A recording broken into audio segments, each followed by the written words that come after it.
This talk was prompted by an atheist friend of mine and one or two others who've said the same thing to me, which is my friend has an absolute disbelief in God, but yet many of what he says is as Christian as most people.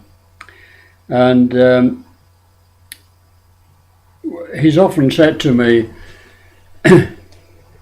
if I had your experiences, I'd believe in God, but until I have the similar kind of experiences, I'm afraid there's no chance. So that got me wondering, how does one prove to a third party that one's experiences have been real and not imagined or illusory? And then I recollected that I'd had several visions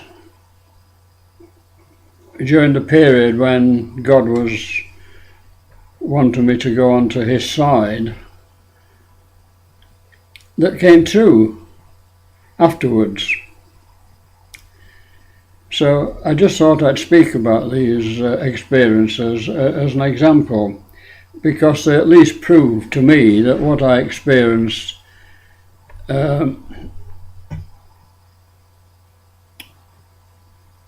was correct. What I experienced of God, and by God I mean of Lord Jesus. Well, we lived in Reading at the Tilehurst in Reading at the time, and one morning I was driving very heavy rush hour traffic down to work along the Oxford Road to the centre of Reading, and I was having to concentrate on my driving very carefully, and suddenly I'm driving along quite normally, and I suddenly find myself in vision. By the way, my interpretation of a vision is something that one experiences while still in full possession of one's faculties, and as distinct from a dream whereas one's asleep. And anyhow, I'm driving down the Oxford Road, and I suddenly find myself in a court of law, and I'm a prisoner. I'm being tried, and I'm being accused of being a member of the Great White Brotherhood, which at that time I was. Well, it's kind of like being an observer on a scene, having a vision like this, and I was quietly confident as the prisoner that matters would soon go to my way, because all of my friends in the Brotherhood would come and speak up for me and explain that how they were serving God and just healing souls and doing good and being kind to people, and that we weren't a bad lot after all. Well, very shortly I was absolutely shocked when each one of the ones of the Brotherhood that I regarded as personal friends all appeared in the witness box and proceeded to deny that they even knew me and that they'd never heard of the Great White Brotherhood. Well, you see, I was absolutely shattered by that sort of vision. I thought it was a false one. And yet, a year or two later, when Lord Jesus had rescued me from the Great White Brotherhood, I wrote to these friends telling them what had happened to me. Not one of them replied. All they did was send my letters to the headquarters of the Great White Brotherhood, who instructed their solicitors to write to me, saying they were going to issue a High Court writ to stop me writing about what had happened to me, and that I was slandering a Christian charity. So you see, the vision actually came true. My friends weren't my real friends. Their loyalty was not to me as a friend, but to the group that we were all members of. And they were quite happy to throw me to the wolves once I was no longer agreeing with them.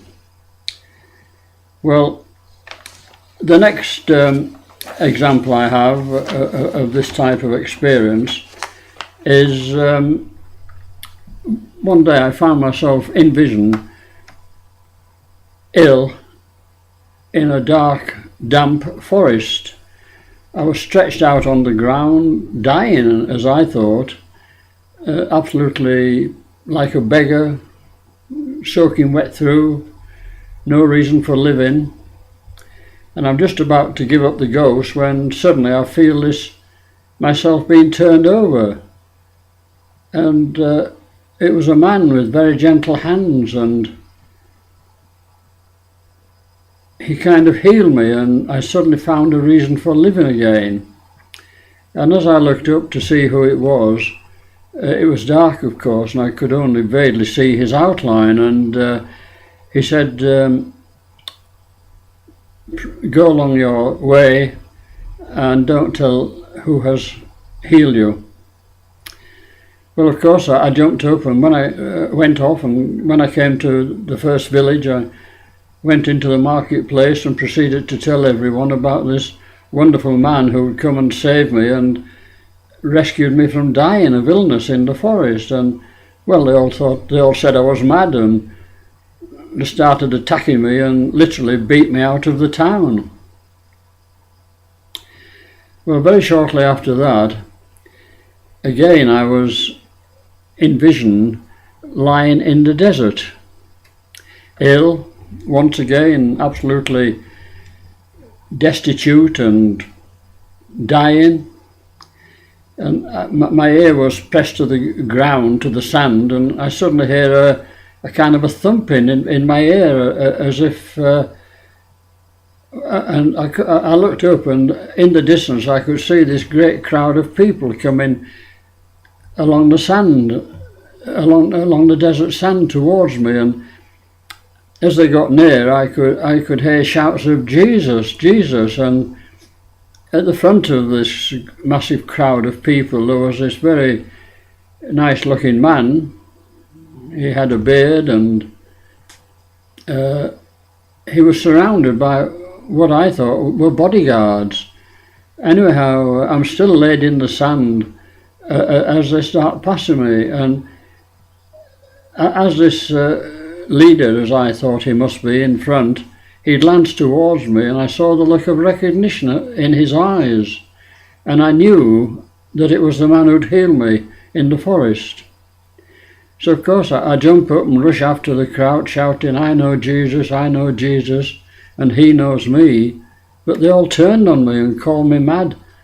Who are you to say you know Jesus? And started kicking me and leaving me bleeding, fallen down on the desert sand again, bleeding. And as they're now past me and receding into the far distance again, I'm thinking to myself, why oh why do the good, treat a man so, just because Jesus he claims to know? Well, of course that vision also became true, because it was 25 years, more than 25 years before I could even speak about my spiritual experiences to anyone, and of course the reaction I got was that I was crazy and I didn't know Jesus, and no one wanted to know. So that was another vision that came true. Well, eventually I started having visions about the Great White Brotherhood, and immediately I did so, I started getting contra-visions about Jesus being nailed to the cross and all the suffering he went through, and that was kind of that started a kind of a crucifixion period for me, because I had like Jesus pulling me one way and Satan pulling me the other way. The reason why I knew now that I was under the control of satanic spirits, I explained in my early videos, numbers 1 and 2. And anyhow, all those experiences finally accumulated in my giving my soul to Jesus and being born again. It's the only way I can explain it. And this born again process, as I call it, was a series of visions in which at Whitsuntide 1968 I appeared to die, lie in the tomb and be born again on the third day.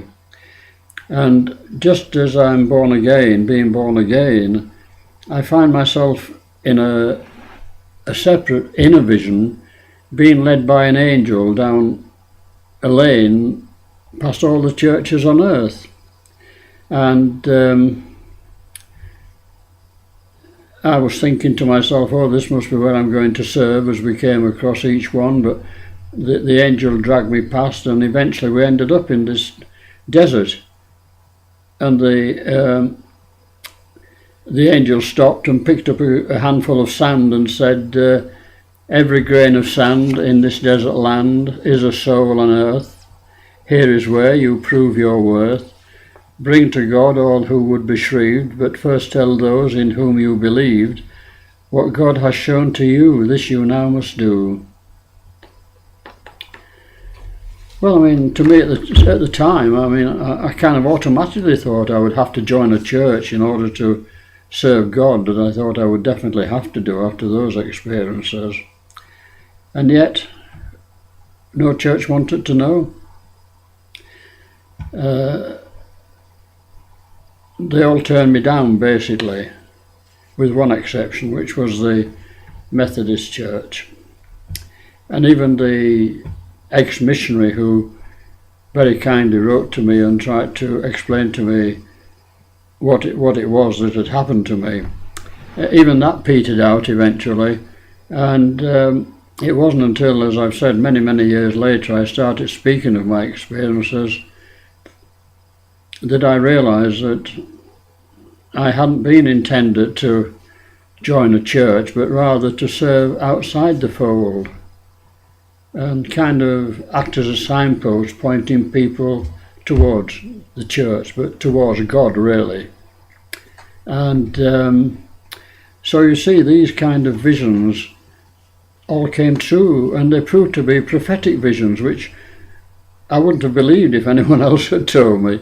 But I hope this little talk has sort of shown how I've been convinced, along with other things that have happened, of course, but these visions all proved to be prophetic, but they took a number of years to come true, you see. So we don't always know what the future holds until it happens. Well, I hope you found this little talk interesting, and thank you for listening and watching, of course. Thank you.